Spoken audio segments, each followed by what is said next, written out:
नमस्कार। आज हम एक ऐसी कहानी की गहराई में जा रहे हैं जो एक पुरानी हवेली और एक दुल्हन से जुड़ी है। कहानी का नाम है रत्न महल, दुल्हन का अभिशाप। और सवाल यह है कि भाई ऐसा क्यों कहते हैं कि सूरज ढलने के बाद कोई दुल्हन रत्न महल हवेली के सामने से गुजर नहीं सकती? क्या है ये? जी। और देखिए, ये सिर्फ कोई कही सुनी बात या अंधविश्वास जैसा नहीं है। स्रोत तो ये बताते हैं कि इसे बाकायदा एक जानलेवा खतरा माना जाता है और इसका सीधा संबंध जोड़ा जाता है रत्नावली नाम की एक कथित चुड़ैल से। कहानी में ये डर बिल्कुल हकीकत बन जाता है। हाँ बिल्कुल।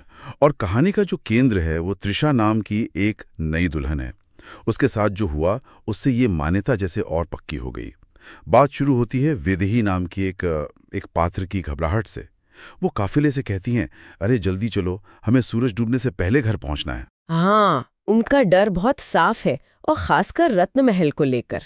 और ये सिर्फ उनका अपना डर नहीं लगता है ना, वो साफ साफ कहती हैं कि अगर डोली अंधेरे में रत्न महल के सामने से निकली तो अंजाम बहुत बुरा होगा। मतलब ये एक तरह का सामूहिक डर है जिसे सब मानते हैं। हाँ बिल्कुल, ऐसा लगता है कि ये डर उस समुदाय की सोच में बहुत गहरा बैठा हुआ है। और फिर हुआ भी वही जिसका डर था। त्रिशा की विदाई हुई, काफिला चला, लेकिन अंधेरा घिर आया।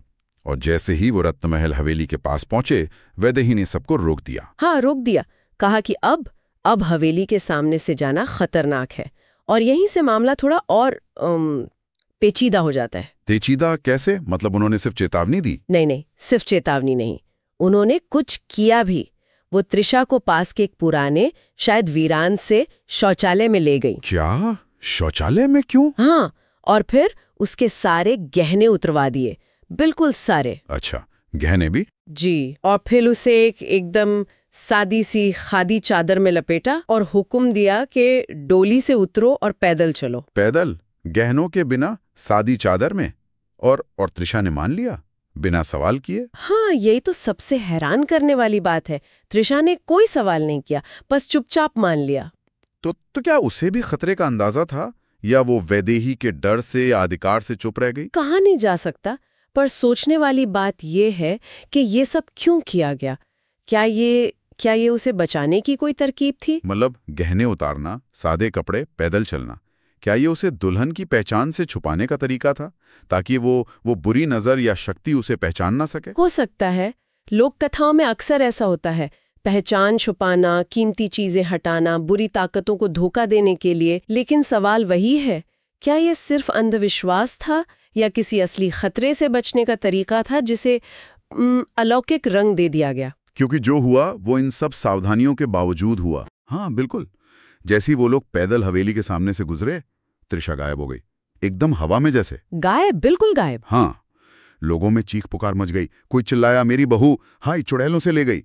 तो कोई अफसोस करने लगा, हम जानते थे, हमें पता था ऐसा होगा। और फिर रत्नावली चुड़ैल का नाम, हाँ। वो हवा में तैरने लगा कि वही है जो सूरज ढलने के बाद दुल्हनों को अपना निशाना बनाती है। देखिए कैसे तुरंत घटना को उस चुड़ैल वाली बात से जोड़ दिया गया।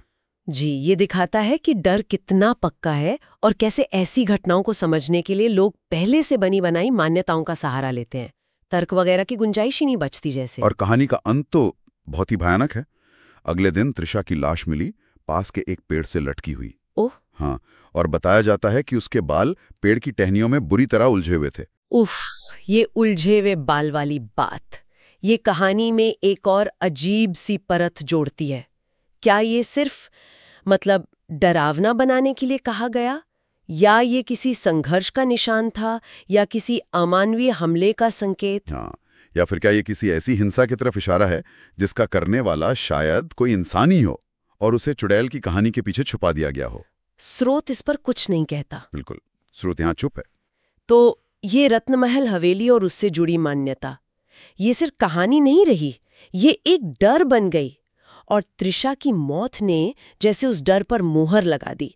खासकर सूर्यास्त के बाद दुल्हनों के लिए तो वो जगह खौफ का दूसरा नाम बन गई। और सबसे परेशान करने वाली बात तो ये है, जैसा आपने कहा कि उसे बचाने की जो कोशिश की गई थी, गहने उतारना, सादे कपड़े पहनाना, पैदल चलाना, वो सब बेकार गया। हाँ, सब बेकार। ऐसा लगता है जैसे उस कथित अभिशाप या खतरे को धोखा देना नामुमकिन था। तो आखिर में सवाल यही बचता है, क्या ये वाकई कोई ऐसी अलौकिक शक्ति थी जिसे रोका ही नहीं जा सकता था।